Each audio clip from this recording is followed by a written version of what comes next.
You want them to be inoculated about what the boss is going to say, what the boss is going to do before they actually have to face that pressure, because that pressure is very scary. We don't want them to have to face that before they are prepped. Which side are you on? Which side are you on? So the day has arrived. We've got a group of workers unionizing at a Starbucks in downtown Birmingham. Folks, Alabama is on the map. Roll Tide. Yeah, roll Tide. Last week, workers at the Starbucks location on 308 20th Street South in downtown Birmingham filed for an election. This is very exciting news, and I know that we're all looking forward to supporting them as they fight the boss. They filed for an election with a supermajority of the unit. So there was, there's some amount, there was like 70-80% of people had signed cards. So this is like really, really, really cool. They're going to win, and we're going to have a union Starbucks in Alabama.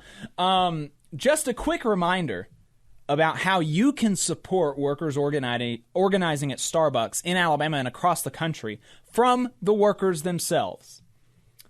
First, don't boycott unless asked, you weirdos. I mean, I see a lot of this out there, and they think that like boycotting a company unsolicited is like the best thing that they can do for workers that are organizing there. And it's just simply not. So like, I don't know what else to say about that.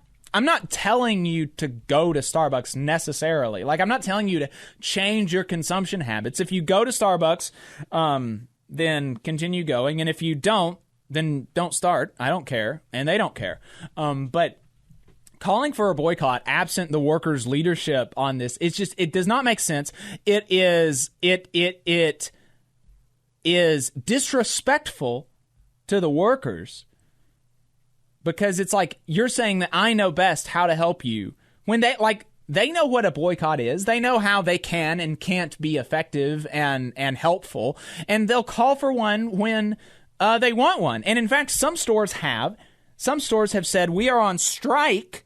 Some of these stores across the country, some of these Starbucks locations, the workers have actually gone on strike for a couple of days, and they've said during this time, please do not go inside and order a coffee while we are on strike. And so you respect that, and respect the fact that everywhere else they're not calling for that. They're not calling for a nationwide boycott. So like, don't be weird about it. At locations with a public union campaign, they have requested that you order your coffee / food or whatever with a name like Union, yes, Solidarity. You get the picture, right? Some sort of message like that. That's how they want to. That's what they want you to. That way they can say, union when they're calling out. They can say that on the clock. It's something fun, and it's something to show them that the community supports them. So that's something that you can do. At locations without a public campaign, however, do not do that. Do not do that. That would be weird. That would be weird. Rather, why would it be weird? Why is that ill-advised? Because if you go to a location that does not have an active union campaign, all you do by doing public messages of union support in front of their management is alert them to the possibility of a union campaign and give management a head start in trying to bust the union, and trying to do some anti-union propaganda type stuff. So like, you don't want to do that. You don't want to do that if you are at a place without a public union campaign, because you don't want to bring pressure to the workers that they are not ready for. You want them to be inoculated about what the boss is going to say, what the boss is going to do before they actually have to face that pressure, because that pressure is very scary, and we don't want them to have to face that before they are prepped, before they are ready for it. We want them to know what's coming, and we want them to make that decision to go into that pressure themselves. We don't want to make that decision for them, okay? So don't do that. Don't be like publicly like union at a place without a public union campaign. Instead, what the union has asked you do is quickly and quietly ask your barista if they have heard about what is going on, and if they're interested, give them the union's email, which is sbworkersunited@gmail.com. That is sbworkersunited@gmail.com. Give them that email and don't do anything else different. And yeah, so that is straight from the union. Like they have sent out a solidarity toolkit, and this is what. So I'm not like going out on a limb and telling you like best practices or what I think you should do. This is what I am relaying, what the Starbucks baristas themselves have asked for you to do. So this is a really good way to support them in the way that they want to be supported. Not everybody is happy about this, though, about Alabama baristas organizing their workplace like weird conservative uncles and libertarian debate bros. When I mentioned this on my Facebook, which I don't do often, I don't post to my Facebook often because Facebook is just like really a dumpster fire and people get their feelings hurt when you disagree with them, and it becomes this big public spectacle. And I just don't really do that very often. I just don't really do that very often. So, but I did this time. I just said, yeah, Starbucks workers are organizing. That's pretty cool. And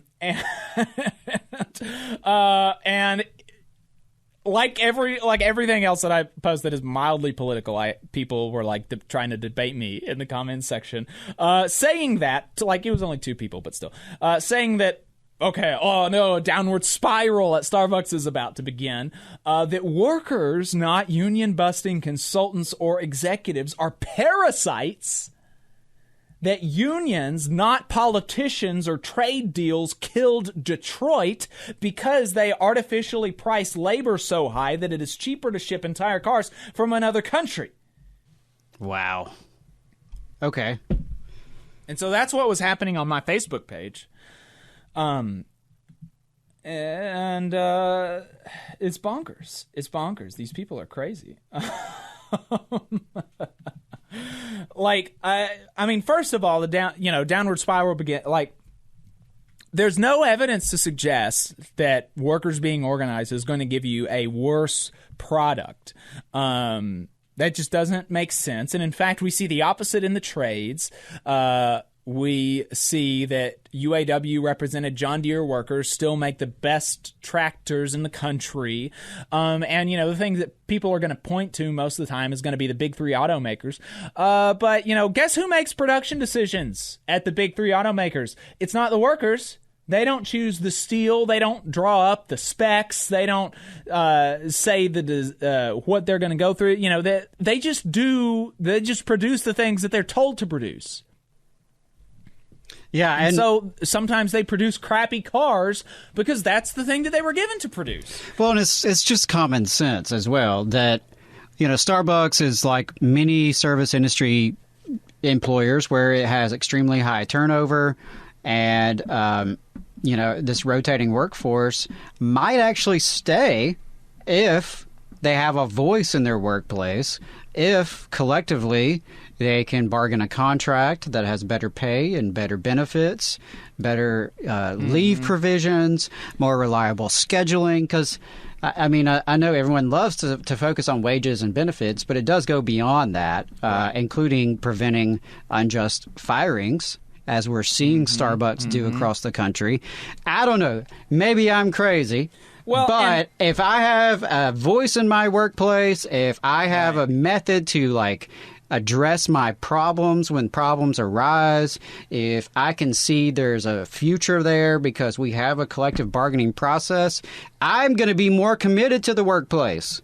And I would imagine that's the experience that we're seeing from baristas across the country, and that's what they're telling us as well directly, is, hey, it's not that we want to ruin Starbucks or take them down. No. We want to actually improve Starbucks and make it a better experience for everybody involved, including the customers. Right. Adam, can you bring the phone line back up? Joe was trying to call in. Sure, yeah. I don't know what was happening with that, but I will do my best. Also, they And Joe, I figure you're probably still listening, so we're trying to get that phone line. And were you able to figure out what the deal was with the YouTube as far as not being able to hear the caller? Were you able to figure that out with Ben? No, I'm not sure what that is about. So that's going to be one of those after the show. We're going to have to just do some troubleshooting. Okay. Yeah, Ben, if you're still listening, if you want to come back down and see if we can't get Joe on the line. But yeah, and so another thing that he said was that, okay, so the reason that jobs have been outsourced is that unions artificially priced labor so high that it is cheaper to ship entire cars from another country, as opposed to trade deals that politicians push through incentivizing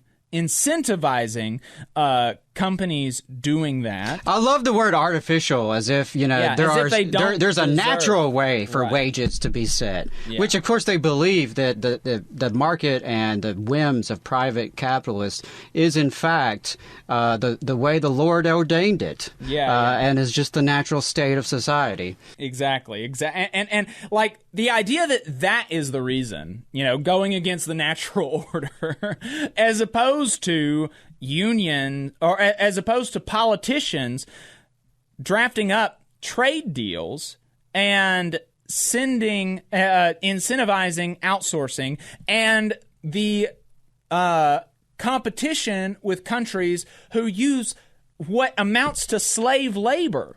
Like, yeah, of course, you weird libertarian debate bro, it's going to be cheaper to manufacture a car if you make $1 an hour, as opposed to what you should be making, like $30, $40, $50 an hour. Like, obviously that's cheaper, but that's not good. That's not a good enough reason to accept that as the way that we run our society. It's just simply not. It's simply not. It doesn't make sense to say that, to say that, oh, because I can manufacture a car in Mexico where people are going to die on the line every single day, people make who knows how much, that's what we should do. That's what we should. Oh, you mean they use slaves in this country? Wow, it's amazing that American labor is pricing themselves out of you. Like, screw you, man. Screw you.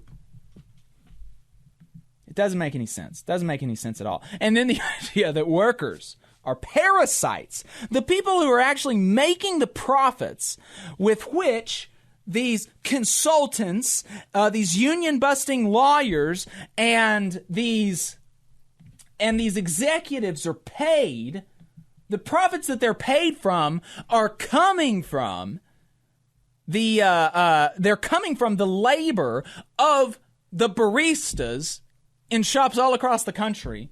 The idea that they're the parasites instead of the people who don't do any valuable work at all.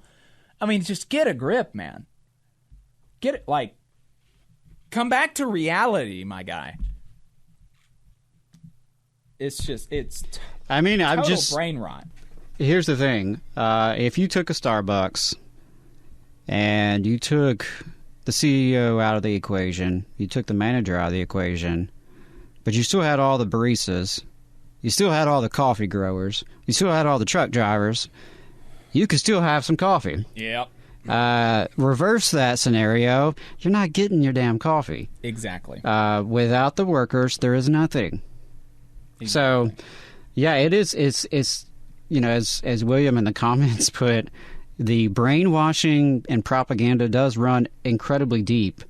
And we've seen, 4 decades now of this kind of obsession with the market and with, glorifying greed and trying to convince ordinary people to identify with their own oppressors and exploiters.